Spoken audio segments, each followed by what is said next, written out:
So here we are.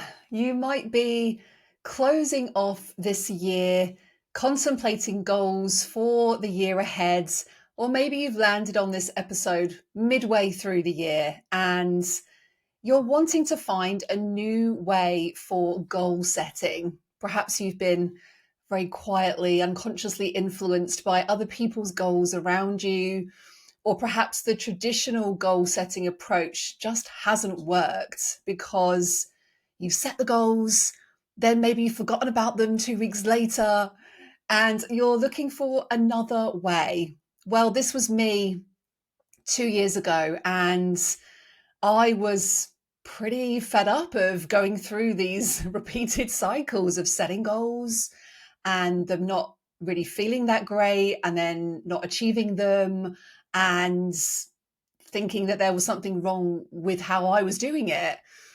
And in today's episode, I wanted to share with you a practice or ritual that has supported me so much I can't even begin to tell you. And this might just be the one way that is going to support you as you enter into this new season, this new cycle, this new period of your life. One that allows for more flow, more ease, and some wiggle room for a bit of change. And one of the things that I have discovered about goal setting is that traditional goal setting really attaches your worthiness to a specific outcome, which basically means that your whole body, your nervous system is going to code the entire goal setting process as a task that is simply measured against the goal. And if you are somebody who fears failure, then setting a goal can really activate fear instantly. And what happens when we activate fear instantly is our whole body goes into contraction, it goes into protection mode, something you may have not even noticed about yourself. And also, if you fear success, well, what happens if I do actually achieve the goal? What happens if I did lose all the weight or reach the financial milestones or got the new job or was able to speak on a stage? What happens to those important relationships in my life? Maybe people will start to feel threatened. Maybe it just feels so unknown that that could even actually happen that we unconsciously then just self sabotage.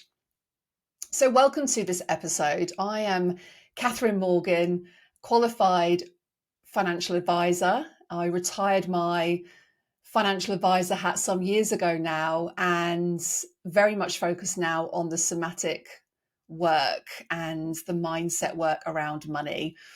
And honestly, I spent years teaching traditional goal setting strategies until I discovered this new way. So I'm going to be sharing with you today my money visioning process, the money visioning ritual, which is a 4-step ritual that is really going to support you to create a future that is so exciting and so inspiring that you're going to want to follow this ritual over and over again rather than feeling like you have to push yourself into this goal setting framework.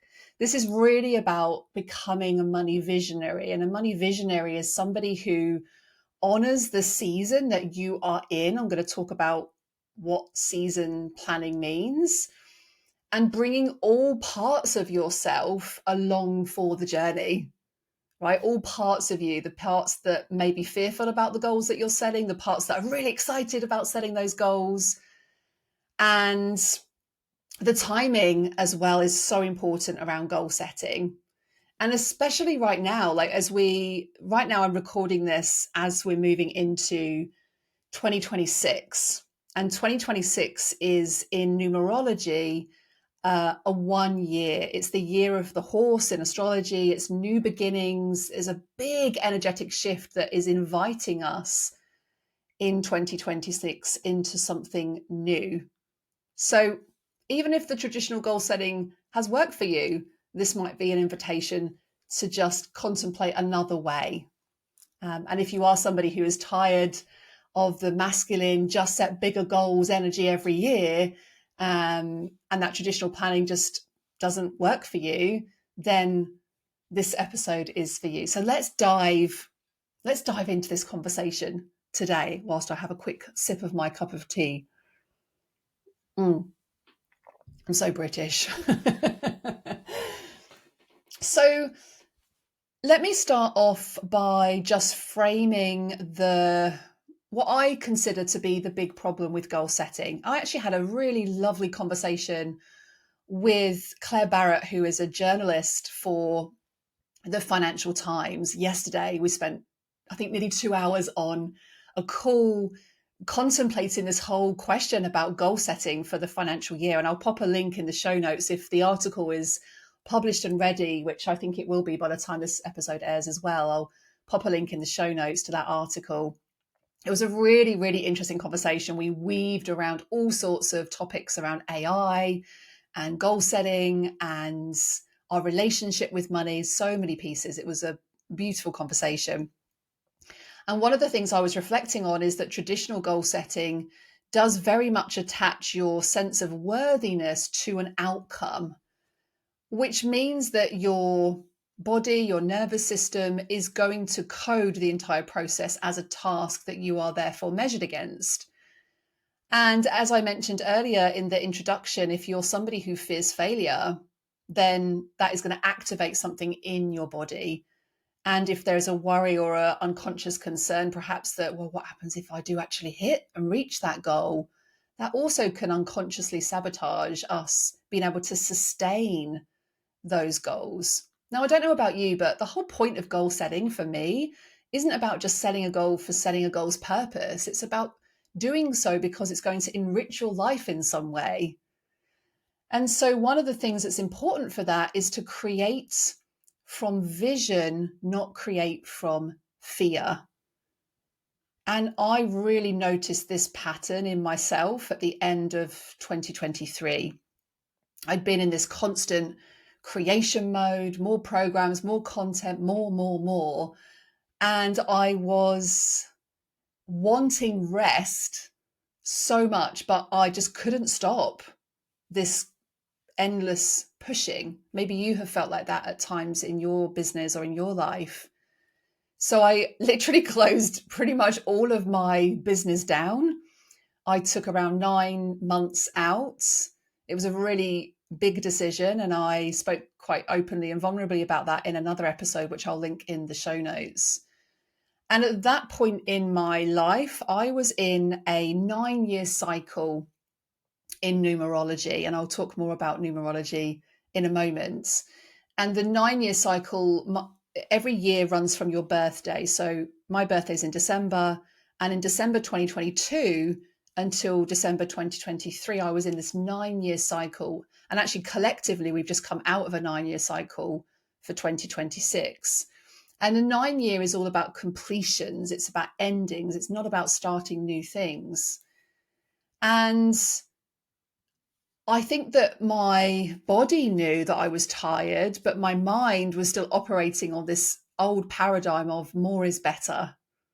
More is better. If something's not working, just go and create something else. More is better.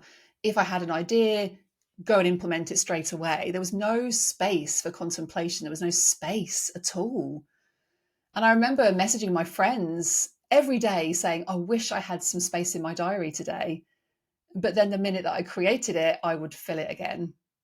And I think a big part of that for me was understanding how my neurodivergence as well was creating that fuel in me that was pushing me towards doing more.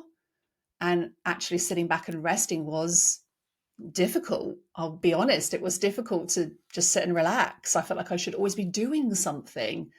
Maybe you felt like that at times in your life.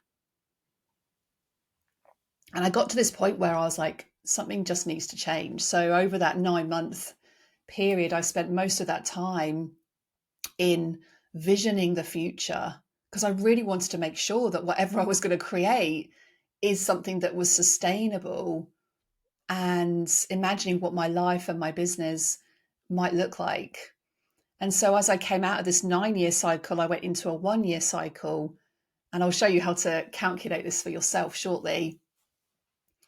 And I began sowing the seeds. The 1 year is about sowing the seeds. It's about new beginnings. It's very much about being in leadership. And I felt that urge to be leading my own vision. I had a really powerful visualization session with one of my mentors, Natalie McNeil, and she took me into this insane meditation where she was combining like shamanic work and visionary work, and it was just insane. And it was so clear to me in that vision what I wanted to create. And over this year, I've been sitting with that, not actually acting on it immediately, but just sort of sitting with it. And when I started working with visioning instead of goal setting, something profound just clicked for me. Because instead of asking, what should I achieve in this next year or next quarter or next week or next month ahead, I started to ask myself, what wants to emerge? Instead of forcing goals and outcomes, I started to just get curious about, well, what season am I actually in, first of all?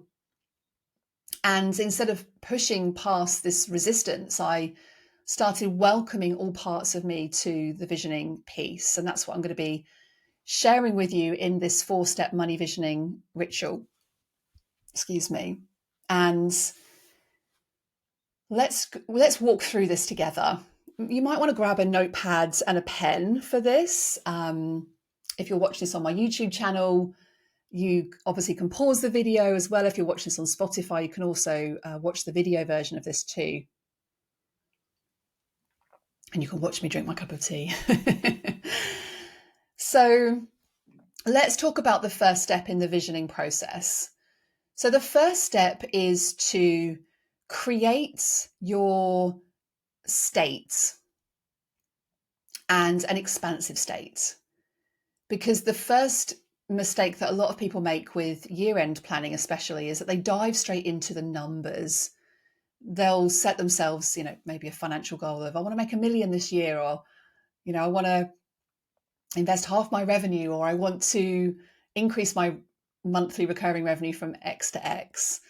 They dive straight into numbers, and there's no real consideration over the significance of the numbers. And we should never make the vision about the numbers, right? The money will come as a byproduct of doing what you love and sharing that out into your world, into your community, with your clients, in your job, in your workplace. And so we cannot vision when we are in a contracted state.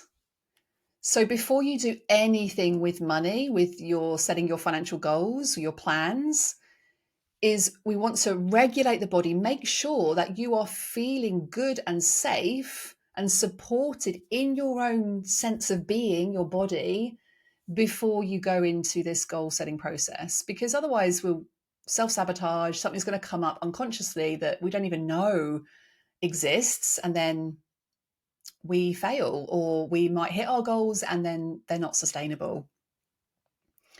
So how do we do that? Well, the first thing is to go pick a right time in your diary to find a really nice space. It doesn't even have to be a quiet space, somewhere where you feel, when you sit there, you feel joyful.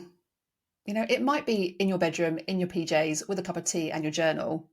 It might be somewhere busy and loud and noisy, and maybe that feels creative for you. For me, I love going out into nature. Right at the bottom of my road, there's a long road that takes you down to Corbière Lighthouse. If you go Google Corbière Lighthouse, Jersey, you'll see.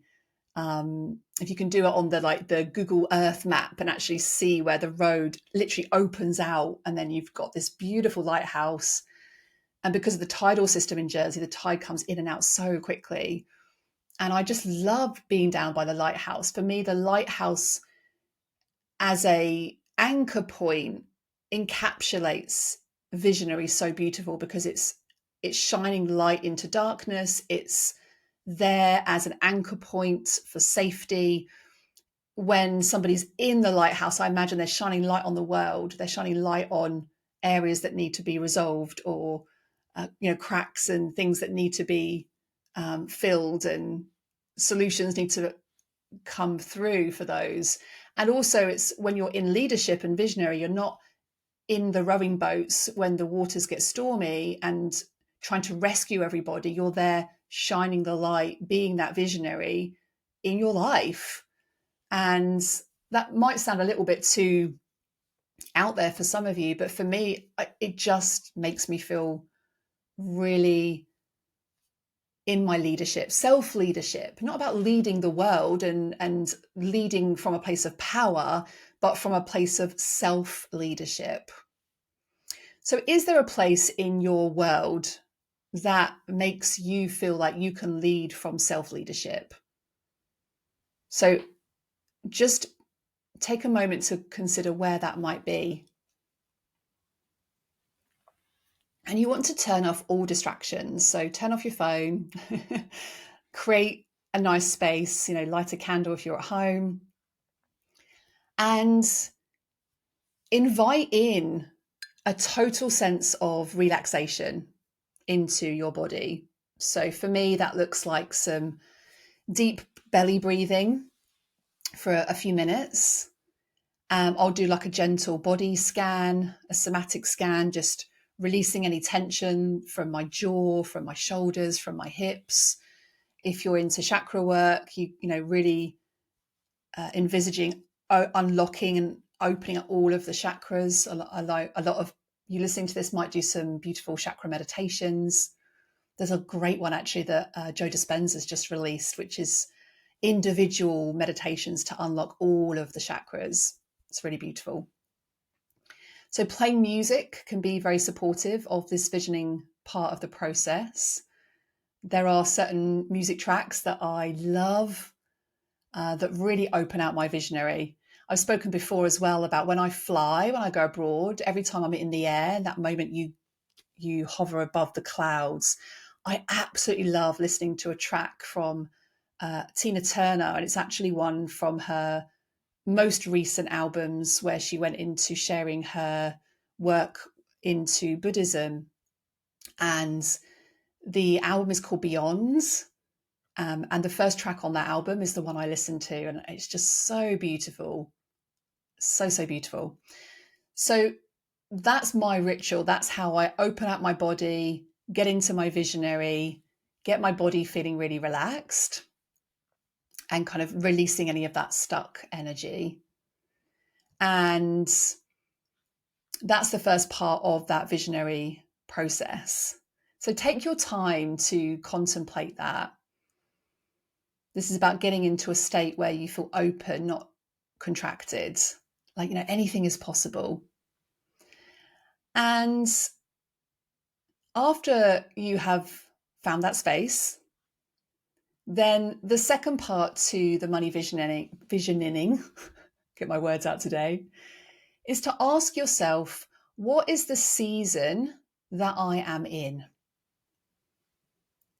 What is the season that I am in? So most of us operate goal setting on this cultural calendar that says January the 1st is a fresh start, time to set new goals, pushing for more.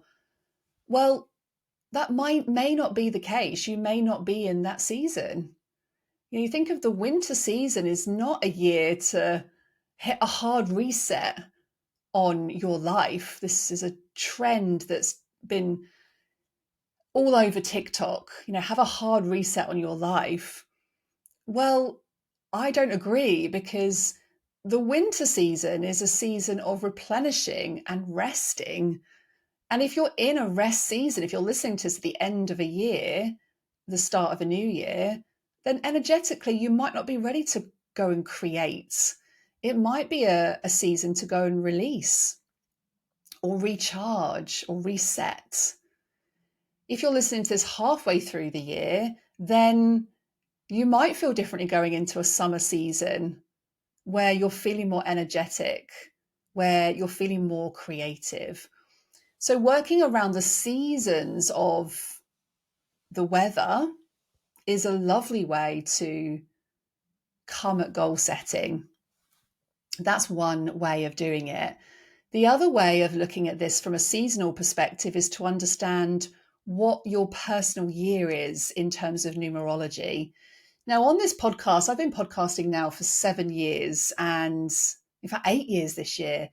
And twice I have interviewed one of my very good friends. She started as my mentor, Joanne Soley, or Joe Soley, and her work, her method is called Bizology, and she really supports business owners to use numerology and her like magical framework. It really is magic to help people to navigate their personal cycles and their personal years. And I have been using numerology cycles now for, I think this is my 5th year. And it's honestly changed my life and the way that I see visioning. I work with Joe every year. We sit down together. We have, I think we schedule an hour, but it always ends up to be more than that. And we sit down and we reflect on the personal year that I have just experienced. And then we map ahead the next 12 months based on my personal year. Now, if you haven't ever listened to any of the episodes where I've interviewed Joe on this podcast, then numerology is a very ancient system, and it reveals lots of patterns and themes of different time cycles. And in numerology, each year of your life has a very specific vibration based on the number. And it's all based around your day of birth.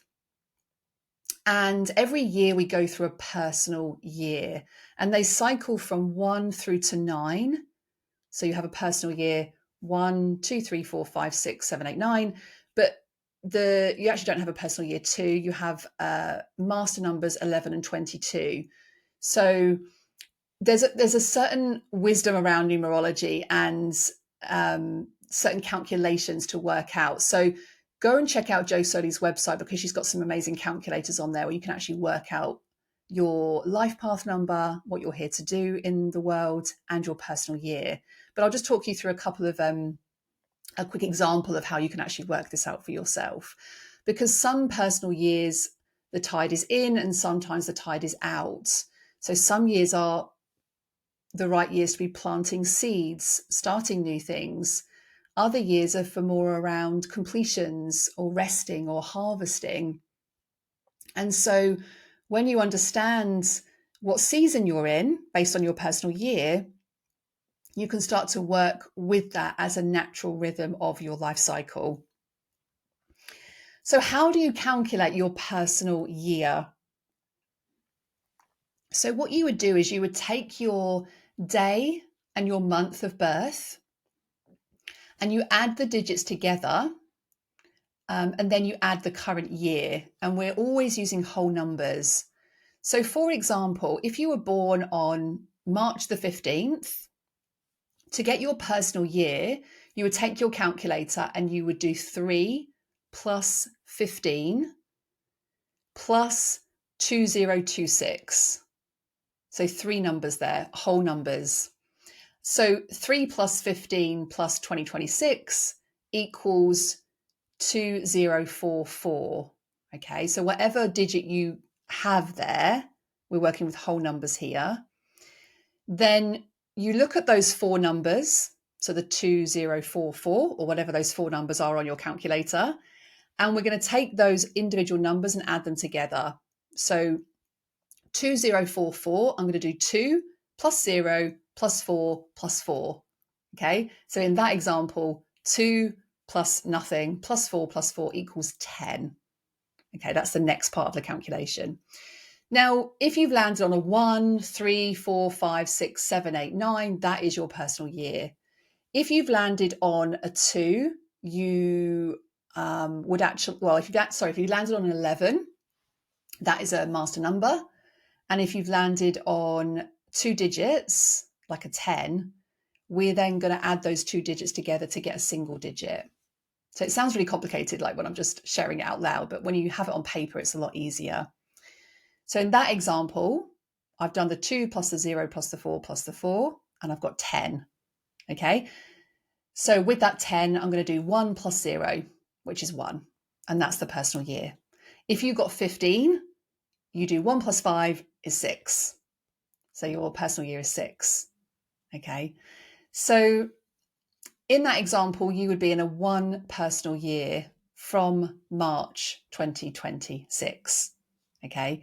If you haven't had your birthday yet for the year, so if you're listening to this and it's the 14th of March, then you would do 14 plus 3 plus 2025, the year we've just been in, because you're still in that cycle until you hit your birthday, right? So this is why you need to go check out Joe's website. It's much easier to to see this with a calculator. But let me just give you a brief overview of what each personal year means. So if you have managed to follow me with that calculation, if you are in a personal year 1, then this is the year of new beginnings, fresh starts. It's the year of planting seeds for the next 9 years ahead. This is your year to begin new projects, to initiate, to step into leadership. 1 is all about leadership energy. It's a very independent number. If you're in a personal year 2, you're actually likely to be in a personal year 11, because we don't add 1 and 1 together because it's a master number. There's 2 master numbers in numerology, 11 and 22.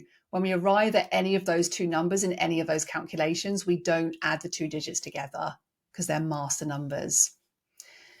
So when you're in a year 11, then the year 11 is all about the spiritual teacher. It's intuition, it's connecting into God, source, divine, whatever your language is around that. It's a very powerful year, the 11 year. So it can be a very emotional year because we have a heightened state of awareness and intuition. So it can be very up and down emotionally in an 11 year. I have just navigated my 11 year. I can honestly say it has been a very up and down year emotionally, but it's a very, very powerful year. The 3 year is about communication. This is the year I'm entering in.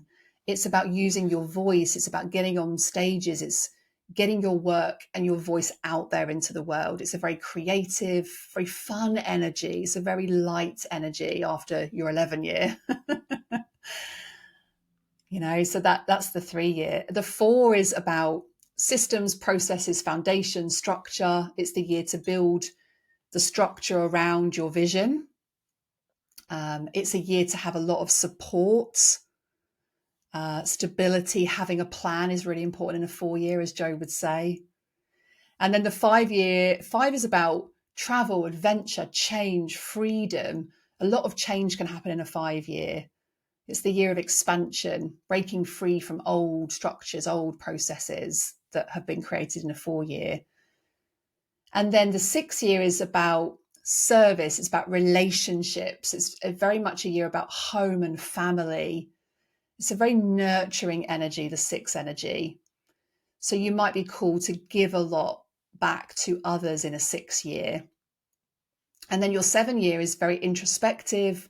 It's a year of rest, replenishing, reflection, learning. It's the seeking number. So it's the year to go in, deeper wisdom, go on retreats, have more spaciousness in your diary, right? It's not the hustle year. It's a very inward reflecting year, is the personal year 7. And then the 8 year, 8 is the CEO. It's success, wealth, abundance, manifestation. It's about high standards. It's about harvesting. You're harvesting what's been done in the previous 7 years. So it's the year to reap what you've sown in that 1 year. So as long as you've done everything required of you in those prior years, it's the year for wealth and success. And then we go into the year 9, which is about completions, endings, release, letting go of things that no longer serve you, letting go of relationships that no longer serve you, parts of yourself that no longer serve you, decluttering in your home. It's creating space, clearing space for the new cycle to begin again. So that is the personal year structure. And just a quick word on the master numbers. So I mentioned about the 11 year. Very occasionally, you'll also be in a year 22, which is very rare. It doesn't happen in every 9-year cycle. But if you did add all those digits together and you got to 22, then the 22 is the architect of change. This is my life path number. It's the master builder. It's large scale manifestation, large scale impact. It's about building something visionary for the collective. So that may occasionally come up for you, but not in every 9-year cycle. So take a moment to contemplate, what personal year are you in? What season are you going into? Or maybe you're halfway through that year and it's about really embracing the energy of that cycle. And when I first started doing this, honestly, it just changed everything for me. And when I've mapped back the personal years in my life, it's been so apt. Like, oh, that was the year that happened. Well, now that makes sense why all these things were happening in my life, because I was in a 5-year of change, or I was in a 6-year all around relationships. So it really honors the cycle of the energy of numbers, and I just love it. It really resonated for me as soon as I learnt about it, so much more than frameworks like human design, which just felt too complicated for me. So think about, in that step 2 of visioning, what is the season, what is the personal year that you are in? If that doesn't resonate for you, then work around the winter cycles. What is the cycle that you are listening to this right now? And how is that going to inform your vision? So before you vision for this period ahead, work that number out and then ask yourself, what season am I in? What does this year want to teach me? And if, as I mentioned, if you want to go deeper into this, go and check out Joe's work. Now, the third part of this ritual, so the first part, we've gone into a lovely space. We've created this space to activate the visionary. Step 2 is we then looked at the season that we're in, or the personal year that we are in. The third part of this is to welcome in all parts of yourself. Okay.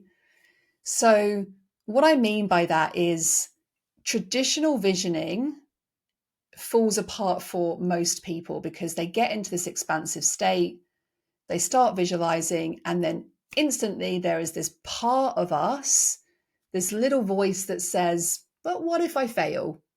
What if I'm not ready? What if people judge me? What if I don't know enough? And what do most people do? They push past those parts, they ignore them, they just think positively, right? But there's only actually one part of you that is driving your behaviors towards that goal. And so one of the things I've learned through a modality known as parts work is to bring all parts of you to goal setting. And honestly, this is going to change the whole visioning process for you. And so I want you to imagine that you are the self-leadership, the CEO of your life, right? And you've called a board meeting to discuss the vision for the next year. Now, I'm curious, would you just invite the really positive, optimistic board members, the ones who say yes to everything? Right? No, you probably wouldn't. You would invite other people. You'd maybe invite in a compliance officer. You would maybe invite in a risk manager. It depends on your world and what job you're in. But you would invite other people who might be able to see different perspectives. Maybe people who are a bit more cautious. Think about when you're trying to make a decision in your life, who would you ring?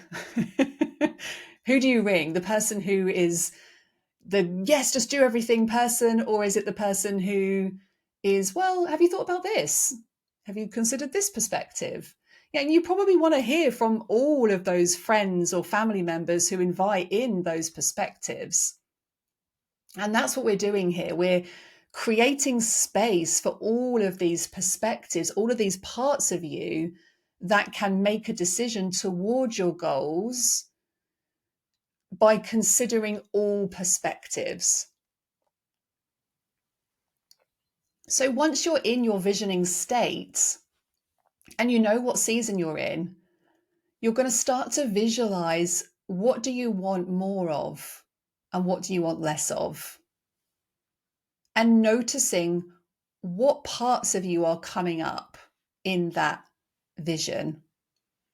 Is it just the one who can see possibility? What about the part of you that is a bit worried or scared? The kind of protector part, the one who maybe holds memories that things don't always work out. And we want to invite a conversation with that part of you. And one of the ways that I love to do this is to grab your journal, grab multiple colored pens, and have one page in your journal that is dedicated to each of those parts that come up in that goal setting visionary ritual. So if you're going to communicate from this really optimistic visionary part, then it's asking that part, what do you want to create? What feels deeply aligned for you? What feels exciting for you about this next season ahead? Often the visionary part, it doesn't necessarily worry or contemplate, well, what if it doesn't work? Right? So what would be that vision from that part of you? And then turn over the page, different colored pen, maybe from the part that's feeling a bit worried or fearful, or I'm not quite sure whether I should set this goal or this goal. Well, speak to that part. What are you afraid of?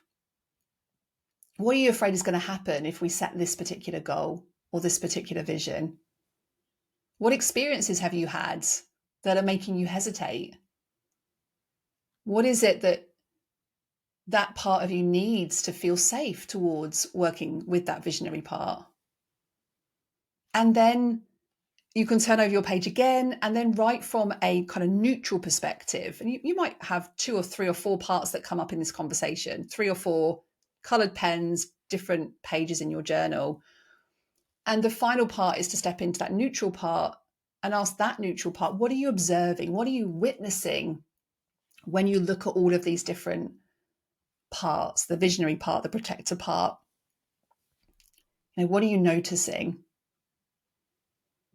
And if you're in our Wealth Resonance program, we teach emotional freedom technique. And if you're one of our certified financial coaches, we also are teaching this technique to our coaches to help them to support their clients around actually releasing some of the energetic charge that those parts can carry. And emotional freedom technique is such a great somatic tool. And if you're interested in learning more about this, I'll pop a link in the notes below. You can come and join us in either one of those experiences. And for me, being able to feel that energy of those parts, not ignore it, but actually use tapping to tap on these various meridian points in the body to release any of that energetic charge that we are carrying. We're tapping on these various meridian points to acknowledge and bring up those fears and then clear them away from the body. So that's what we would do with emotional freedom technique. But you can simply just sit and observe. What are you noticing? What are you noticing? Become that witness to what are you observing when you're contemplating this visionary part. And I remember doing this process when I was visioning with like so many different parts that would come up for me. The rebel part would often come up. Well, oh, screw it, let's just do this anyway. And this like action orientated part that was like, we need to do it now, why are we waiting, we need to do it now. And then there's the other part of me that actually did want to rest and replenish, and actually giving her a voice, because I didn't often give her space to be heard. So it was really, really eye-opening for me when I first started to do this. So that would be this part of the ritual. What I'd really encourage you to do is to go and witness those different parts and get all of those parts on board. Don't just allow the loudest part to bulldoze its way through. Okay. So think about it from that CEO boardroom perspective. You want to get all different perspectives, listen to all of those roles or those parts that are coming up to the table. And when everyone's included in the conversation, all parts of you are feeling heard and valued. That's really where real transformation becomes possible. I've actually recorded a beautiful visualization to accompany this kind of activation ritual. And you can go and grab that for like just $37 in my Body of Wealth mini course. I'll pop the link in the show notes below, or you can visit themoneypanel.co.uk/body of wealth. And in that activation, we use music as well to guide you through stepping into various different parts.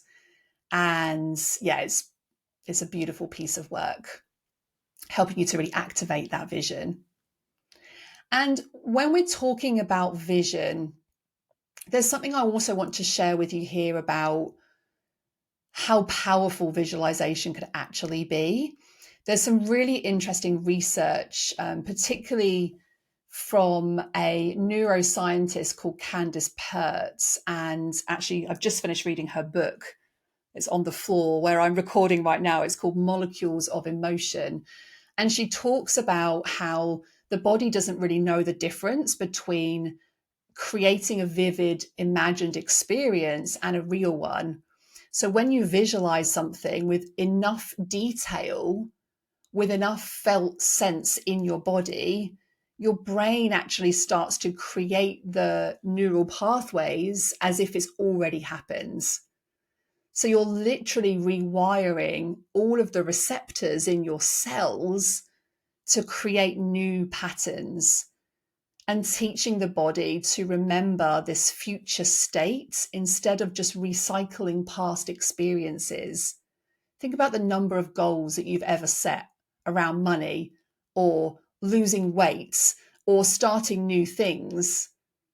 And we end up just recycling past experiences rather than creating new, profound visualizations.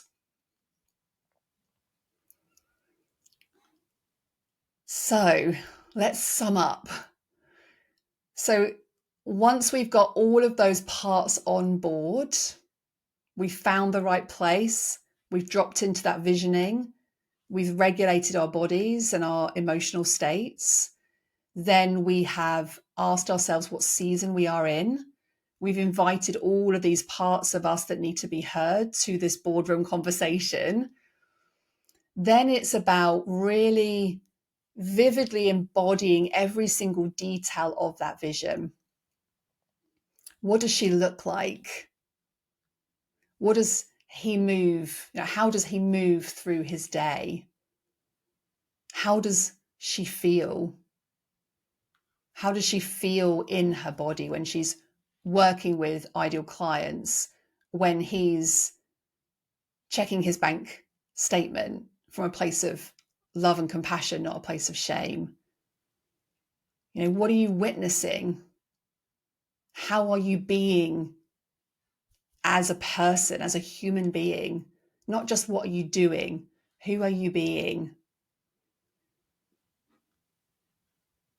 And when you're able to invite that question from all of those parts of yourself, the visionary gets to be excited and the protector gets to be included, and everyone's kind of coming along with the journey.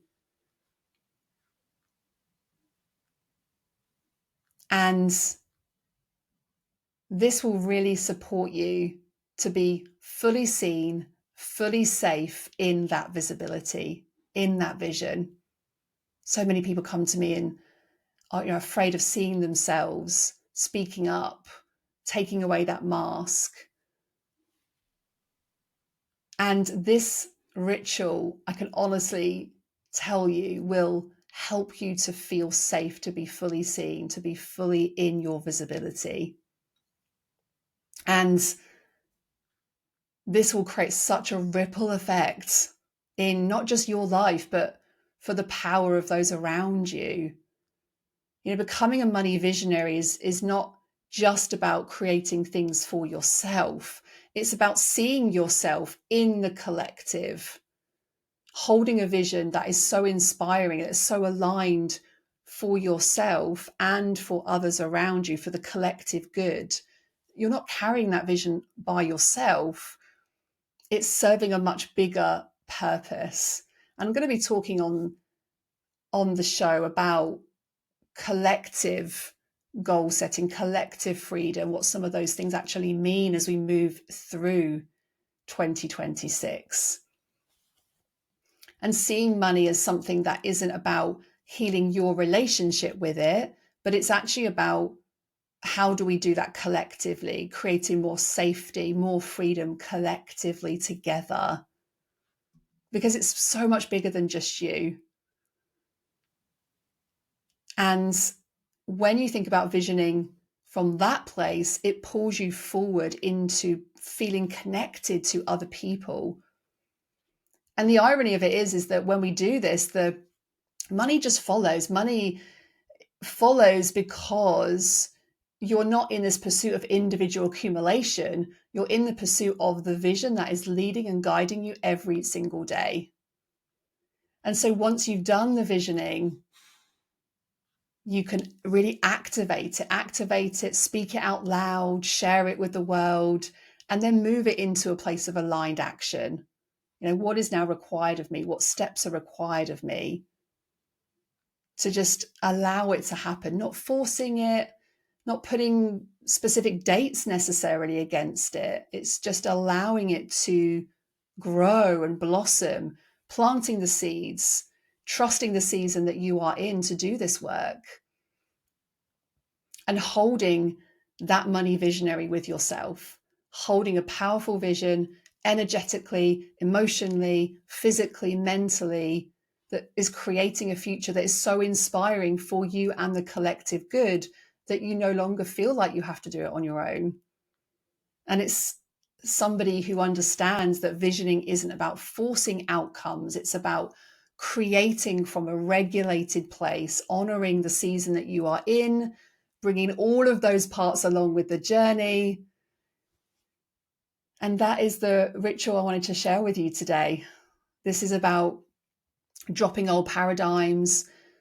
Stop pushing harder, trying to prove your worth and achieving more because that's what society has told us historically. This is an invitation to step into that new paradigm of what wants to emerge through me in service of the collective. I mean, goodness, what would be possible in the world if we were to do that? And the timing couldn't be more perfect, because as we move into this 1 year cycle in numerology, new beginnings, new cycles, the year of the horse in Chinese astrology, it's all about movement and freedom. And there is a big astrological shift happening. It's inviting us to step into something new, not just setting traditional old goals, operating from a completely different place, away from fear-based goal setting into visionary. And that's what I'm here for. And I hope you are too. And I would love to hear from you. Do that visioning process. Drop me a message on socials. Drop me a message on here if you're listening to this on YouTube, or drop me an email, hello@catherinemorgan.com. I always reply to every single email that comes into my inbox. So go and activate that money visionary for yourself. Follow that 4-step ritual. Get into your expansive state. Know what season you're in. Go and calculate your personal year. Welcome in all those parts of you and activate your vision with everybody on board. And if you want to go a little bit deeper into this work, then come and join me in the Body of Wealth, the $37 mini course that's going to provide you the framework to sit with that as we move forward. That's at themoneypanel.co.uk/body of wealth. And I will see you again here next Monday on the show. Thanks so much for listening. Take care.